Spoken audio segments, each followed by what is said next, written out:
Trigonometry, ಇಡೀ trigonometry functions, ಇಡೀ calculations, ಇಡೀ ಇಂಜಿನಿಯರಿಂಗು ನಿಂತಿರೋದು ಇದ್ರ ಮೇಲೆ ಅಲ್ವೇನ್ರಿ? ಆರ್ಕಿಟೆಕ್ಚರು, ಇಂಜಿನಿಯರಿಂಗು, ಏರೋನಾಟಿಕ್ಸ್, ಫಿಸಿಕ್ಸ್ ಎಲ್ಲ ನಿಂತಿರೋದು ಇದೊಂದು ಬೇಸಿಕ್. ಇದು ಎಲ್ಲ 10ನೇ ಕ್ಲಾಸ್ ಪಾಸ್ ಮಾಡಿದೀವಿ, ಆದ್ರೆ ಪಟ್ಟ ಅಂತ ಕೇಳಿದ್ರೆ ಯಾರಿಗೂ ಗೊತ್ತಿಲ್ಲ. ಸೊ ನೀವು ಪಾಠ ಮಾಡುವಾಗ ಕಾನ್ಸೆಪ್ಟ್ ಕೂರ್ತಾ ಇದೆಯಾ ಅವನಿಗೆ? ಕಾನ್ಸೆಪ್ಟ್ ಕೂರ್ತಾ ಇಲ್ಲ. ಕಾನ್ಸೆಪ್ಟ್ ಕೂರ್ತಾ ಇಲ್ಲ ಅಂತ ಹೇಳಕ್ ಮುಂಚೆ ಕಾನ್ಸೆಪ್ಟ್ ನಾನು ಎಷ್ಟರ ಮಟ್ಟಕ್ಕೆ ಅವ್ರಿಗೆ ಎಕ್ಸ್ಪ್ಲೇನ್ ಮಾಡ್ತಾ ಇದ್ದೀವಿ. ಕಾನ್ಸೆಪ್ಟ್ ಅನ್ನೋಂಥದ್ದು from the exam point of view ಬಹಳ ಮುಖ್ಯ ಇಲ್ಲದೆ ಇರಬಹುದು, ಆದ್ರೆ ಕಾನ್ಸೆಪ್ಟ್ ಕೂರ್ಲಿಲ್ಲ ಅಂದ್ರೆ ನಿಮ್ ಸಬ್ಜೆಕ್ಟ್ ಮೇಲೆ ಅವ್ರ ಅಪ್ರಾಣೆ ಇಂಟ್ರೆಸ್ಟ್ ಬರೋದಿಲ್ಲ, ನಿಮ್ ಸಬ್ಜೆಕ್ಟ್ ಅವ್ನು ಇಷ್ಟಪಡೋದಿಲ್ಲ ಲೈಫ್ ಲಾಂಗು. ಕಾನ್ಸೆಪ್ಟ್ ತಲೆ ಒಳಗಡೆ ಕೂರ್ಲಿಲ್ಲ ಅಂದ್ರೆ ಭಾಷೆನಲ್ಲಿ ಯಾವ ಪ್ರಾಬ್ಲಮ್ ಇಲ್ಲ, ಅಲ್ಲಿ ಕಾನ್ಸೆಪ್ಟ್ ಇರಲ್ಲ, ನೇರ ಅರ್ಥ ಆಗುತ್ತಾ? ಗ್ರಾಮರ್ ಒಂದು ಬಿಟ್ರೆ ಇನ್ನೆಲ್ಲ ನೇರ.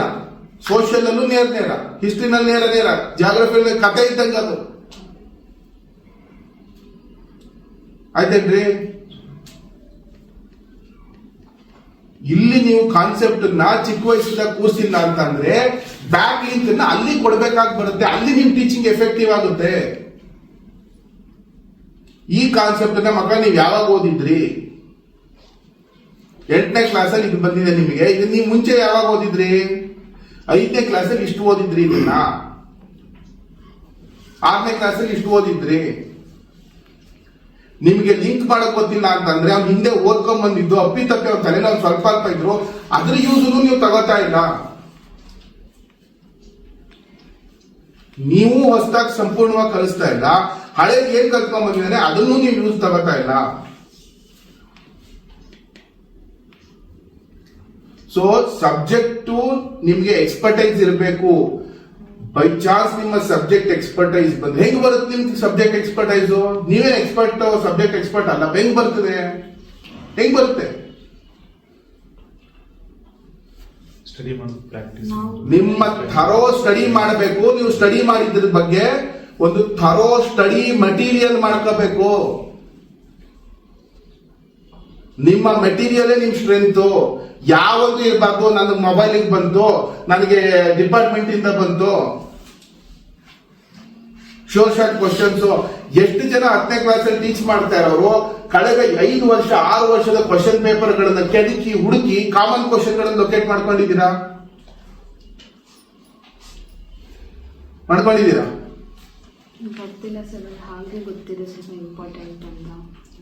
ನೀವು ಎಲ್ಲ ನಮ್ಮ ಕ್ಲಾಸಲ್ಲಿ ಒಬ್ಬ ಓದ್ತಾ ಇದ್ದ ಮ್ಯಾಥಮೆಟಿಕ್ಸ್ ನನ್ನ ಮೈಂಡಲ್ಲಿ ಬರ್ಕೋತಾ ಇದ್ದೀನಿ, ನೀನು ಹಂಗಾಯ್ತು ನಿಮ್ ಕತೆ.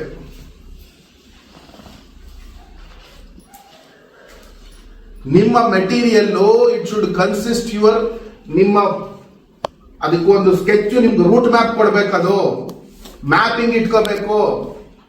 ಇದನ್ನ ಮ್ಯಾಪಿಂಗ್ ಅಂತ ಹೇಳ್ತೀವಿ. ನಿಮ್ಗೆ ಪಾಠ ಮಾಡೋಕೆ ನಿಮ್ಮ ರೂಟ್ ಮ್ಯಾಪ್ ಅದನ್ನ ಕೊಡ್ಬೇಕದು.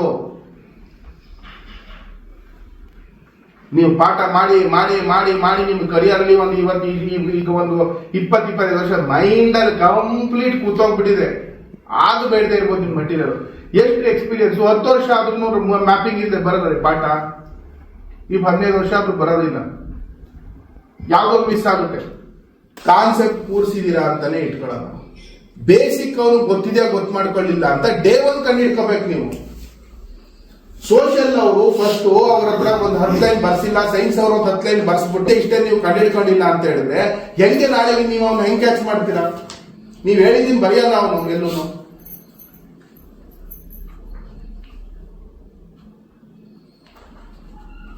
ಡೇ 1 ಡಿಸೈಡ್ ಮಾಡ್ಬಿಡ್ಬೋದು, ಇಲ್ಲ ಇವನಿಗೆ ಬರವಣಿಗೆ ಬರ್ತಾ ಇಲ್ಲ, ಓದಕ್ ಬರ್ತಾ ಇಲ್ಲ ಅಂತ. 8ನೇ ಕ್ಲಾಸಲ್ಲಿ ನೀವು ಡಿಸೈಡ್ ಮಾಡ್ಕೊಂತು ಅಂತಂದ್ರೆ ಈ ಸ್ಕೂಲ್ ಇದು ಅನ್ನೋದು ಎಜುಕೇಶನ್ ಅನ್ನೋದು ಒಂದು ಲಾಂಗ್ ಟರ್ಮ್ ಪ್ರೋಸೆಸ್. 8ನೇ ಕ್ಲಾಸ್ ಪಾಠ 8ನೇ ಕ್ಲಾಸ್ಗೆ 9ನೇ ಕ್ಲಾಸ್ ಹಂಗಲ್ಲ, ಕ್ಯಾರಿ ಆಗ್ಬೇಕದು. 8ನೇ ಕ್ಲಾಸಲ್ಲಿ ಅವ್ನಿಗೆ ಏನು ಬರೆಯಕ್ ಬರ್ತಾ ಇಲ್ಲ, ಓದಕ್ ಬರ್ತಾ ಇಲ್ಲ ಅಂತಂದ್ರೆ 8ನೇ ಕ್ಲಾಸಲ್ಲಿ ಇಡೀ ಅವ್ನಿಗೆ ಬರೆಯೋದು ಓದೋದು ಕಾನ್ಸೆಪ್ಟ್ ಕೂರ್ಸೋದಕ್ಕೆ ಏನು ತೊಂದರೆ ಇಲ್ಲ, ಅದು ಮೈಂಡಿಗೆ ಹೋಗ್ತದೆ. ಬರೆಯಕ್ಕೆ ಓದಕ್ಕೆ ಬರ್ದೇ ನಮ್ಗೆ ಕಾಂತಾರ ಪಿಕ್ಚರ್ ನೋಡಿದ್ರೆ ಅರ್ಥ ಆಗೋದಿಲ್ವೇನ್ರಿ? ಆಗಲ್ವಾ? ಅರ್ಥ ಆಗಲ್ವಾ? ಏನದು ಪಿಕ್ಚರ್ ಅನ್ನೋದು? ಒಂದು ವಸ್ತು ಸ್ಥಿತಿ ಅಷ್ಟೇ. ಒಂದು ವಿಚಾರ ತಗೊಂಡು ಅವನು ಅದ್ರ ಸುತ್ತ ಎಕ್ಸ್ಪ್ಲೇನ್ ಮಾಡ್ಕೊಂಡು ಬರ್ತಾನೆ ಬೇರೆ ಬೇರೆ ಪಾತ್ರಗಳ ಮೂಲಕ.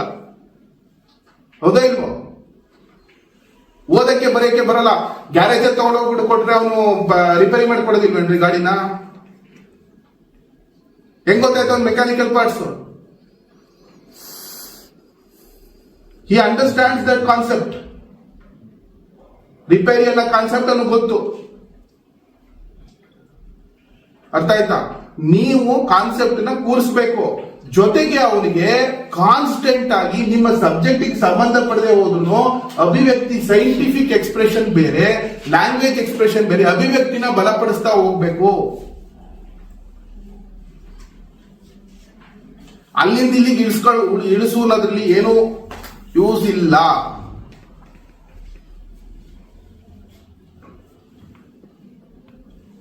ಕಲಿಸೋದು ಬೇರೆ, ಕಲಿಸಿದ್ದನ್ನ ಅವನು ಅಭಿವ್ಯಕ್ತಿ ಪಡಿಸೋದು ಮುಂದಿನ ಹಂತ ಆಗೋಗ್ಬಿಡ್ತು. ಕಲಿತೇ ಇಲ್ಲ, ಎಲ್ಲಿಂದ ಬರೀತಾನೆ? ನಿಮ್ ತಲೆ ಮೇಲೆ ಗುಬೆ ಕೂರಿಸ್ಬಿಟ್ಟು ಹೋಗ್ತಾರೆ ಮುಂದಕ್ಕೆ. ಸ್ಟೂಡೆಂಟ್ಸ್ ನ 3 ತರದಲ್ಲಿ ವಿಭಾಗ ಮಾಡ್ಕೋಬೇಕು, ತಿಳ್ಕೊಳ್ಳಿ.